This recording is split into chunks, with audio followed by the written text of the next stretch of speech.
It's Married with Channels. It's a podcast talking about TV shows, a married couple doing the talking. I'm Moose, the husband.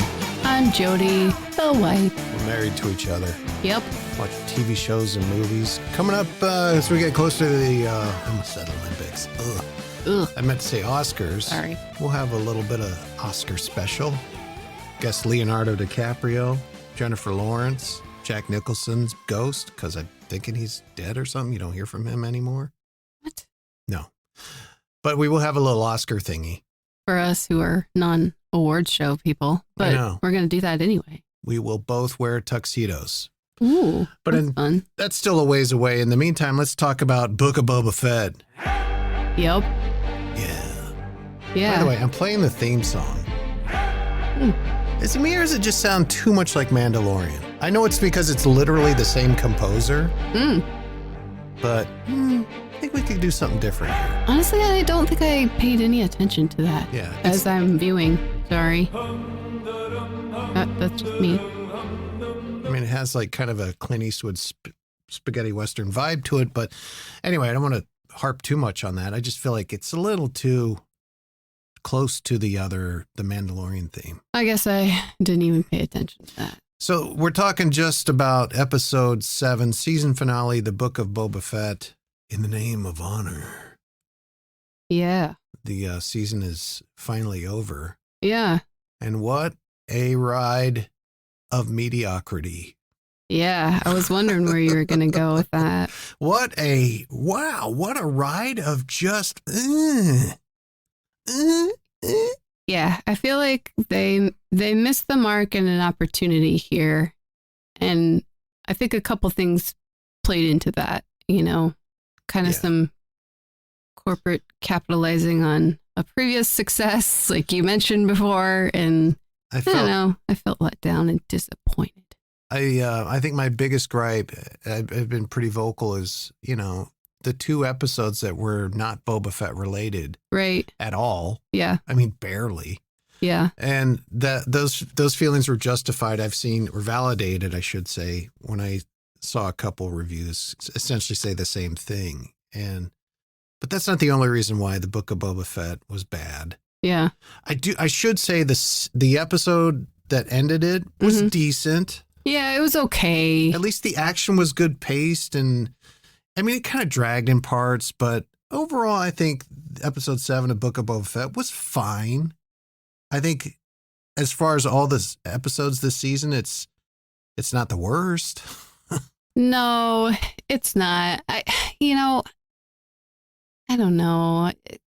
It kind of bothered me a little bit with the Boba Fett and Mandalorian working as a twin team of, ass kickers. Ass kickers. Yeah. Because I think you can just do that with a title character by himself.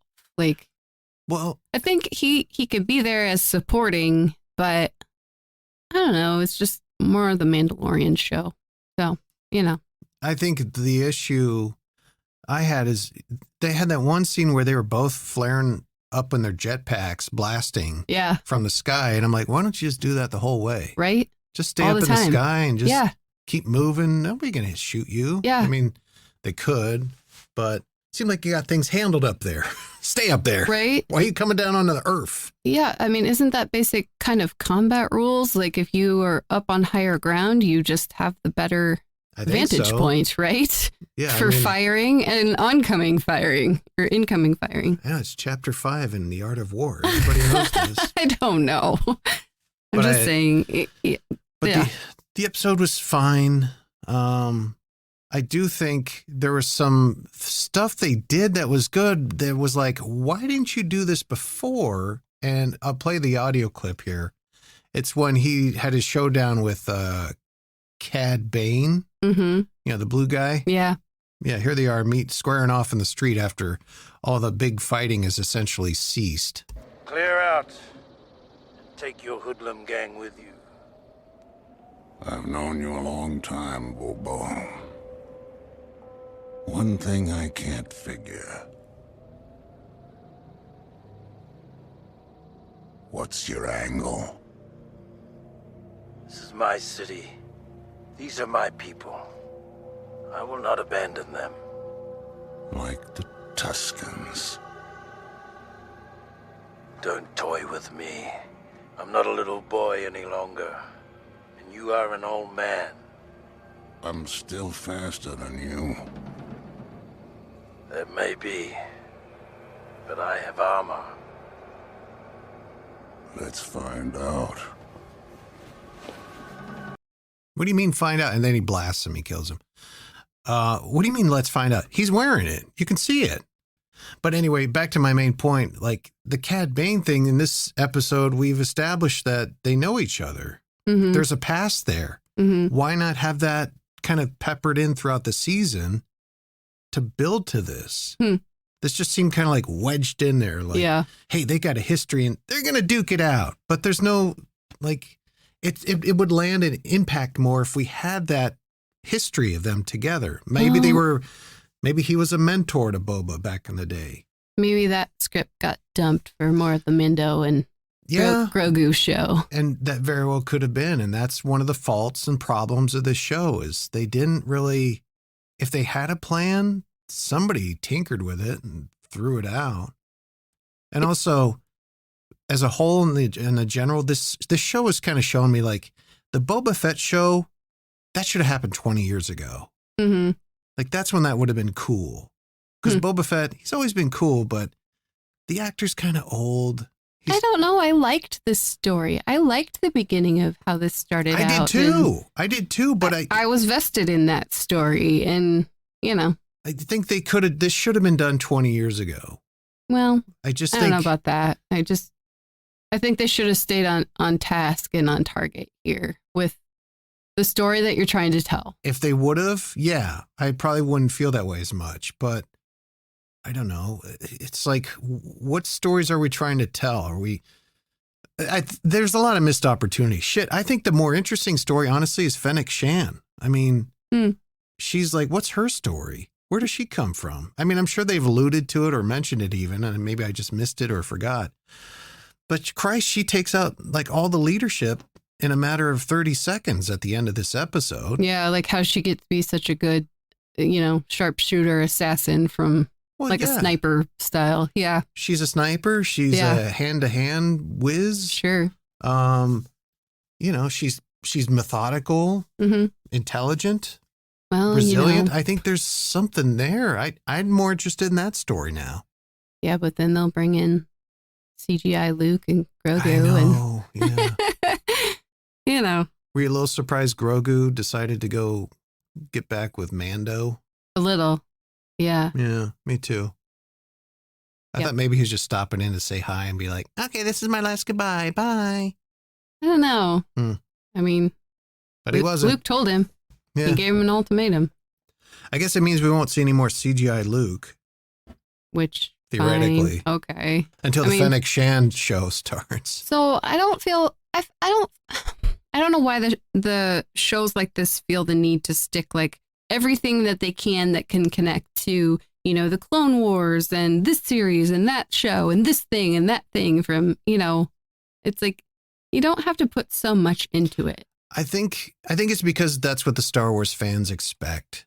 They expect to see, there's Luke's lightsaber. Oh my God, that's where C-3PO got torn apart in Cloud City or whatever. So I think you can do that just in more subtle ways and better and more clever ways, I guess. And kind of like my buddy Dave, who texted me quite a bit after this aired, he and his son got up at 4:30 in the morning to watch this episode, and that is dedication. He could not be more disappointed. And what I told him is like, we got into the discussion, and I said, you can have the Memba berries, the childhood shit. That's fine, but you got to have a story, right? You got to have some plot movement. You got to have characters that are built up and who you're invested in, and where the stakes are kind of high. Well, and I think have all the Memba berries you want. That's fine. Yeah. But if you don't have that, then you're just like, you're flipping through the encyclopedia of Star Wars. I could just do that. Sure. I think that you're right. There needs to be a story. We had a story. They just didn't follow it. They kind of veered from that. And you can do that sometimes in a show, as long as it lends itself overall. But in looking back at this, like, what was the point of that? Just to show Mando coming to fight with them? I think you could establish that in another way and not take 2 episodes to do it. So, yeah,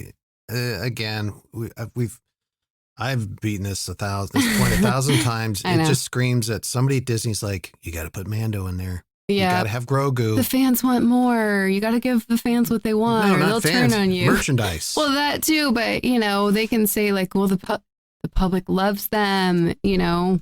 We have to figure this out. How do we do that and make that happen? But there's clever product placement, and then there's just obvious annoying product placement. Mhm. I did- think. Hmm? Well, I think too, like, just to kind of hammer that point home, like, I think sometimes you also have to leave fans wanting more and waiting for that thing. Yes, Mandalorian's a good story. Everybody loves Grogu, but have them wait for that when it's time for that next season to come out. I mean, why couldn't you do that like at the end of this episode? Have the Mando Grogu stuff pop up, That'll give you a nice little segue into the Mandalorian season 3. I don't know. It's just I don't know. Who knows why they did what they did, but it's kind of like you hear a song, you're like, oh, I like this song, and then you hear it like 100 times, you're like, oh my god, I'm so sick of this song. Like, I feel like I'm getting oversaturated with the Mandalorian and Grogu. I'm kind of like, okay, yeah. now I get a break. Like even the cutest little cute thing eventually is going to get boring, and not as like, oh, it's so cute. I don't know. Like I remember when Grogu first came out, you're like, he's so cute. I still think that. Not as much though. Yes, I do. No, you don't. You don't like lose your shit when he comes on screen every time. I have mellowed a little bit, but I was like, oh, he's so cute. Look how cute he is. Yes, I did gush over Grogu again. Yeah, but He's if cute. you were a 10, now you're at like a 6.5, 7 with it. Let's be honest Fine. here. Okay. Yeah. But it's just you just need more. More of actual Boba Fett, right? Is that what you're saying? You just need more Boba Fett or more better story. Sure. I said it before, the Tusken Raider thing I think was way more interesting. Yeah. But yeah, so Yep. I real quick the Rancor, Yeah. that was interesting. Yeah. He was riding that damn Rancor like a pony Yes. as it was smashing shit. Something happened with that Rancor where he like just grabbed the robot and tore its limbs off. Yeah. And I'm like, why didn't he just do that every time? You know what? I thought about that. And I think the reason for that is the Rancor is still like a baby. It's still juvenile. Like a puppy, like It's- you're trying to teach it. It doesn't have strategic, like. No, but he does kind of follow his command. He told him destroy it or something like that, Did he? I don't remember. Finish him. Yeah, I don't know remember what him- the words were, but I don't remember him giving commands to it. I thought he did. Maybe he did. But my thinking on that is it's a kid, and it's Sure. like reckless, and it doesn't think very much about its. It doesn't plan like, okay, I'm gonna rip the arms off this one now. It's like smash, Okay. like a little toddler beating its fire truck against the kitchen cabinet. I don't know. If something's shooting at me like that and I'm getting annoyed and angry with it, Yeah. I'm going to pick it up and, Maybe in a better written show that would have been a little bit more done well. I mean, sometimes the logic just isn't there. Sometimes, like, Yeah. wait, you have this capability. Why didn't you just do like the jetpacks? Like, why didn't you just do that the whole time? It was working for you. I know. Go with what works. Yeah. I got nothing else. I do think, I kind of hope they don't make another season of this. I think they tried, didn't work out. Let's move on. They will. I don't know. I think they're kind of hedging bets on. They got Mandalorian, that's working. Mhm. Obi-Wan Kenobi's coming out, I think, in May. Sure. And you know that show's producers are like sweating it, like, oh Jesus, Boba Fett shit the bed. We gotta deliver here. But yeah, I hope they don't bring that back. Are they gonna do a spinoff with Sheriff from Mos Eisley? What's his name? Timothy Oliphant. I don't think so. No. I don't think that's a very interesting character. Hmm. I think it works in this setting with these characters with them. I just don't see a show. I love Timothy Oliphant. He's great and Justified, but Sure. the character is just not that interesting to me. But we'll see. Yeah. All right. Okay. I think that's going to do it on this here Married with Channels podcast. Yeah. If you got any shows or movies you'd like us to watch and review, hit us up on Twitter at MarriedWChans, and we will definitely take it in consideration. Give you a little shout out. Make sure you subscribe to the show on your podcast provider. Give us a good review. That's always beneficial. Share, tell your friends. Absolutely. Until next time, thank you for listening. I'm Moose. And I'm Jody. We'll see you. Bye.